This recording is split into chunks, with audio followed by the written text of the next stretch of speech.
She laid hold first of one leg and then of the other, and pulled and tugged, but she could not move either.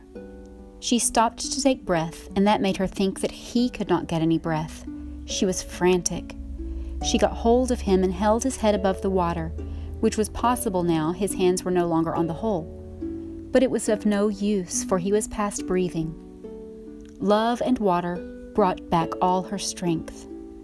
She got under the water and pulled with her whole might, till at last she got one leg out.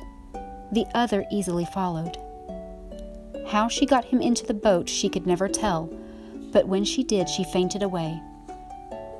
Coming to herself, she seized the oars, kept herself as steady as best she could, and rowed, though she had never rowed before.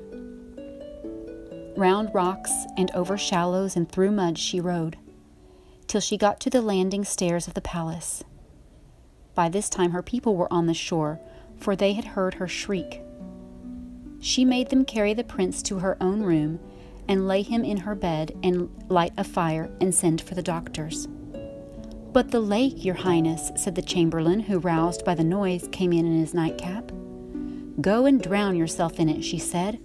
This was the last of the rudeness of which the princess was ever guilty, and one must allow that she had good cause to feel provoked with the Lord Chamberlain. Had it been the king himself, he would have fared no better. But both he and the queen were fast asleep, and the chamberlain went back to his bed. Somehow the doctors never came, so the princess and her old nurse were left with the prince. But the old nurse was a wise woman and knew what to do. They tried everything for a long time without success. The princess was nearly distracted between hope and fear, but she tried on and on, one thing after another, and everything over and over again. At last, when they had all but given up, just as the sun rose, the prince opened his eyes.